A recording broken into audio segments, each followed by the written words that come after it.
D V ಜಿಯವರ ಮಂಕುತಿಮ್ಮನ ಕಗ್ಗದಲ್ಲಿ ಆಯ್ದಂತಹ ಕೆಲವು ಪದ್ಯಗಳನ್ನು ನಾವು ದೀರ್ಘವಾಗಿ ಹೇಳುವಾಗ ಅದರ ಅನುಭವವೇ ಬೇರೆ ರೀತಿಯಲ್ಲಿ ಆಗ್ತದೆ. ಜೀವನದ ಬಗೆಗೆ ಅವರು ಒಂದು ಕಡೆಯಲ್ಲಿ ಹೇಳ್ತಾರೆ,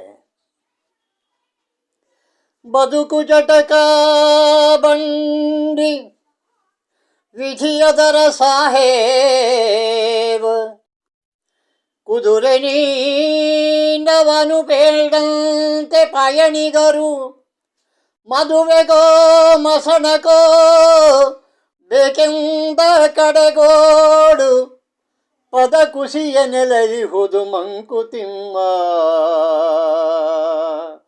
ಪದ ಕುಸಿಯ ನೆಲೆಯುವುದು ಮಂಕುತಿಮ್ಮ. ಈ ಒಂದು ಪದ್ಯದ ಬಗೆಗೆ ನಮ್ಮ ಜೀವನದ ಒಂದು ಚಿತ್ರಣವನ್ನೇ ನಾವು ಅರ್ಥ ಮಾಡಿಕೊಳ್ಬೋದು. ಡಿ ವಿ ಜಿಯವರು ಹೇಳ್ತಾರೆ, ಈ ನಮ್ಮ ಬದುಕು ಯಾವ ರೀತಿಯಲ್ಲಿ ಅಂದರೆ ಒಂದು ಜಟಕ ಗಾಡಿ ಇದ್ದ ಹಾಗೆ. ಬದುಕು ಜಟಕ ಬಂಡಿ, ನಮ್ಮ ಜೀವನದಲ್ಲಿ ಈ ಒಂದು ಗಾಡಿಯನ್ನು ಓಡಿಸತಕ್ಕಂಥದ್ದು ಯಾವುದು ಅಂದರೆ ಅದಕ್ಕೆ ಒಡೆಯ ಯಾರು ಅಂದರೆ ನಮ್ಮ ಹಣೆಯ ಬರಹ. ವಿಧಿಯದರ ಸಾಹೇಬ ಕುದುರೆ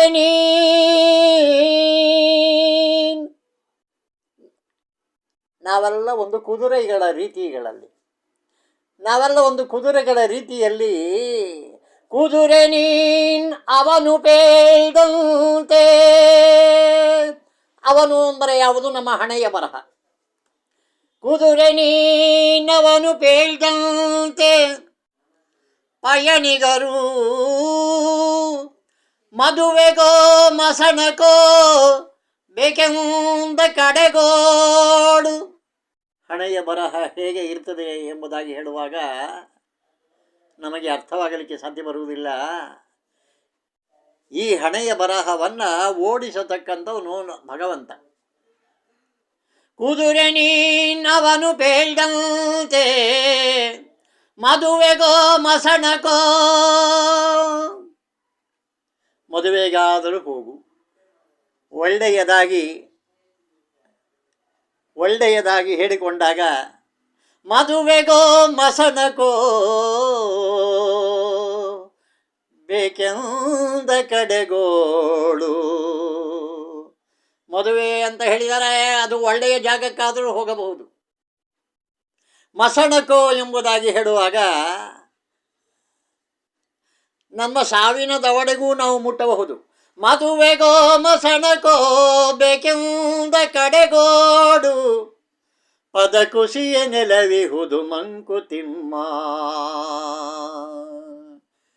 ಹಣೆಯ ಬರದಂತೆ ಹೇಗೆ ಹೋದರೂ ಕೂಡ ಹಾಗೆ ಹೋಗುವಾಗ ನಾವು ಎಡವಿ ತಪ್ಪಿದರೆ ಮದುವೆಗೋ ಮಸಣಕೋ ಬೇಕೆಂದ ಕಡೆಗೋಡು.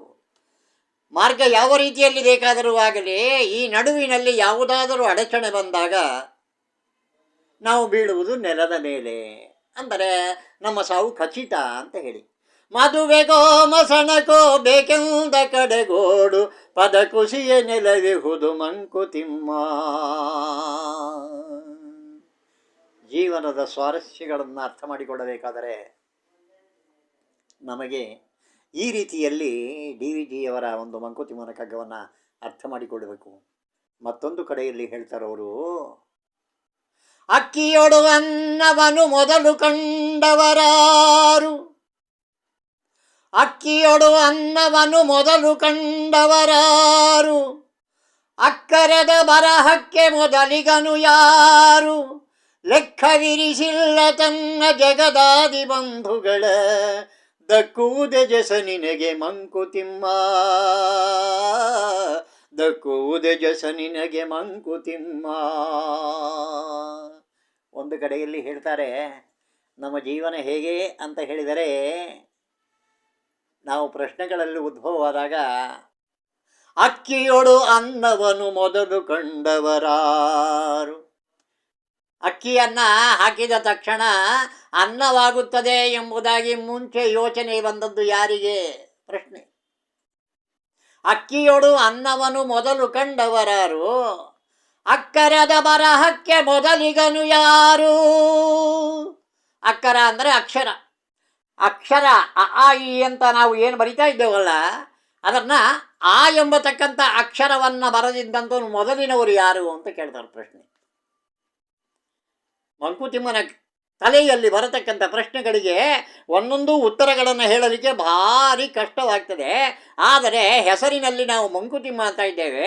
ಮಂಕುತಿಮ್ಮ ಎಂಬತಕ್ಕಂಥನು ಬಹಳ ಅವನ ತಲೆಯಲ್ಲಿ ಮೂಡತಕ್ಕಂಥ ವಿಷಯಗಳನ್ನು ಪ್ರಶ್ನಾರ್ಥಕವಾಗಿ ಇಟ್ಟಾಗ ಅದು ಜೀವನದಲ್ಲಿ ಒಂದು ಪ್ರಶ್ನೆ ಆಗ್ತದೆ. ಅಕ್ಕಿಯೊಡು ಅನ್ನವನ್ನು ಮೊದಲು ಕಂಡವರಾರು, ಅಕ್ಕರದ ಬರಹಕ್ಕೆ ಮೊದಲಿಗನು ಯಾರು?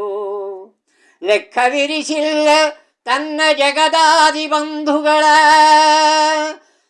ಕ್ಷಣದಲ್ಲಿ ಎಷ್ಟೋ ಜನ ಹುಟ್ಟುತ್ತಾ ಇದ್ದಾರೆ, ಎಷ್ಟೋ ಜನ ಸಾಯ್ತಾ ಇದ್ದಾರೆ. ಹಾಗಿಂತ ಭಗವಂತ ನಮ್ಮ ಲೆಕ್ಕಗಳನ್ನು ಇಟ್ಟುಕೊಂಡಿದ್ದಾನ? ಭಗವಂತ ಲೆಕ್ಕಗಳನ್ನು ಇಟ್ಟಿಲ್ಲ. ದಕ್ಕುವುದೇ ಜಸ ನಿನಗೆ ಮಂಕುತಿಮ್ಮ. ಇದನ್ನೆಲ್ಲ ನಾವು ಯೋಚನೆ ಮಾಡ್ತಾ ಹೋದರೆ ಬಂದವರೆಷ್ಟೋ ಹೋಗುವರೆಷ್ಟೋ. ದಾಸ ಸಾಹಿತ್ಯದಲ್ಲಿಯೂ ಕೂಡ ಉಂಟು. ಆದ್ದರಿಂದ ಎಷ್ಟೋ ಜನ ಬಂದಿದ್ದಾರೆ, ಎಷ್ಟೋ ಜನ ಹುಟ್ಟುತ್ತಾ ಇದ್ದಾರೆ, ಎಷ್ಟೋ ಜನ ಕ್ಷಣದಲ್ಲಿ ಸಾಯ್ತಾ ಇದ್ದಾರೆ.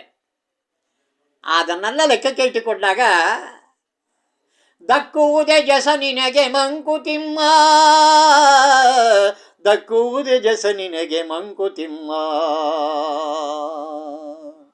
ತೊಟ್ಟಿಲುಗಳೆಷ್ಟು ಮಸಣಗಳಷ್ಟು ಧರೆಯೊಳಗೆ, ತೊಟ್ಟಿಲಿಗೆ ಹಬ್ಬ ಮಸಣಗಳು ತೇಗುತ್ತಿರೆ.